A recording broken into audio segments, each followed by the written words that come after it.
Dim ond tair canolfan dŵr gwyllt pwrpasol sydd ym Mhryden, ac mae un ohonyn nhw lawr y bai yn y brifddinas.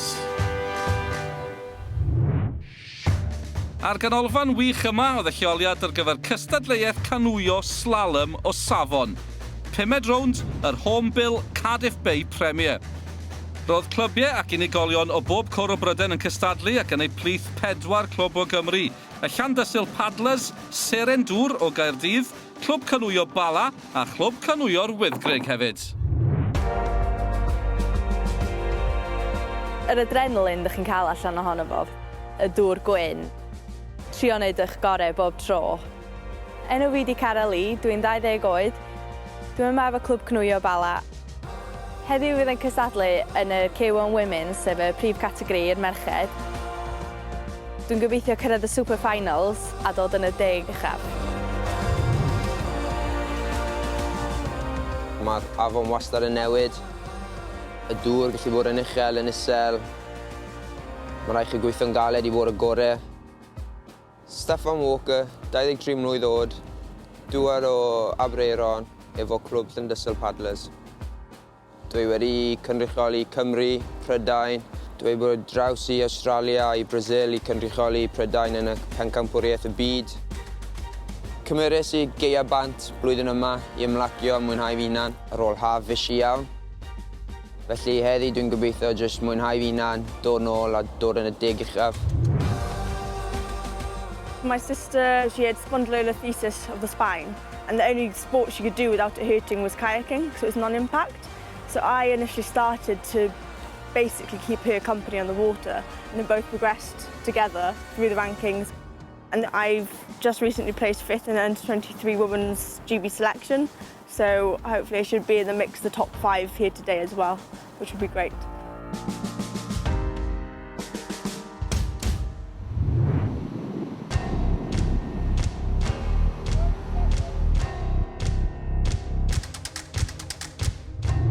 Roedd dros 200 yn mentro i'r dŵr ar fore gwlyb a gwyntog iawn ym Fae Caerdydd. Oedd angen cwblhau 1 lap o'r cwrs gyda'r goreuon yn gobeithio gwneud hynny mewn tua 90 eiliad.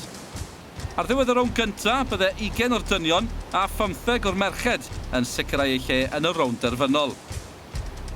Y lliwiau ar y ffyn gyda llaw, gwyrdd yn dynodi llifo lawr yr afon a rhai coch yn golygu yn erbyn y llif.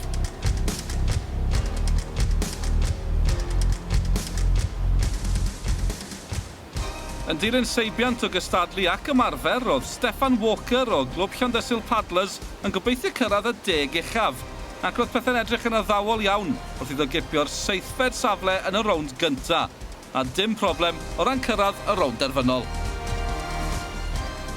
Roedd Kieran Lee hefyd o'r Llandysul Paddlers yn un o'r ffefrynnau cyn y gystadleuaeth, ac oedd e'n drydydd yn y rownd gyntaf mewn ychydig dros 95 eiliad. Hynny tu ôl i 2 o reion Clwb Canŵio Stafford yn Stone o Stoke-on-Trent, oedd yn gyntaf ac yn ail.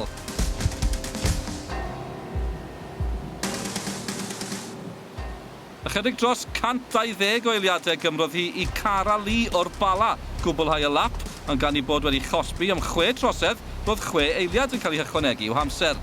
Serch hynny, gyrffennodd hi 9fed, gan hefyd gyrraedd y rownd ola. Un arall i gyrraedd y rownd derfynol oedd Gabriel Ridge o Glwb Seren Dŵr, a hynny iddi hi gael cosb o 8 eiliad. Ond llwyddodd i gwblhau y lap yn y 7fed safle gyda amser parchus iawn o 118 o eiliadau. O ran yr amser gorau, wel Fiona Penny oedd gyflymar o'r gorffen mewn 103 o eiliadau, a dim sioc clywed mae hi fydd yn cynrychioli Pryden yn y gamp yma yn y gemau Olympaidd yn Rio yn yr haf.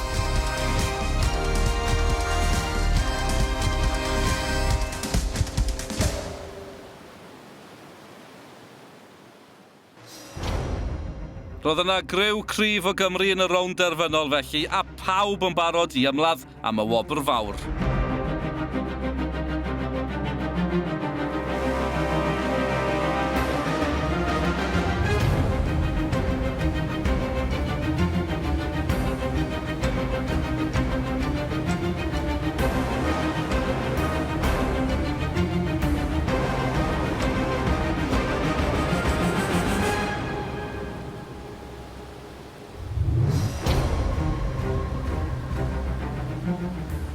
Degfed oedd safle terfynol Steffan Walker ar ôl gorffen mewn chydig dan 105 o eiliadau. Nes i allan, ges i sport, a na beth o'n i'n edrych yna i just mynd allan a mwynhau fi na'n.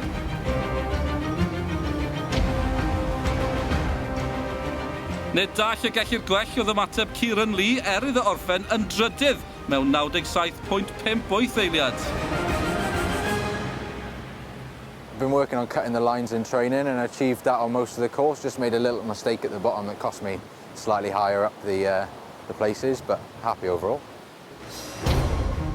Ac yn cipio'r wobr gynta, Hugh Swetnam o Clwb IT yn Swydd Efrog. Gorffennodd Cara Lee yn 9fed, ond oedd dim amser i siarad gyda Clwb yn anffodus gan ei bod yn dal awyren i gystadleuaeth arall yn syth ar ôl i hon orffen.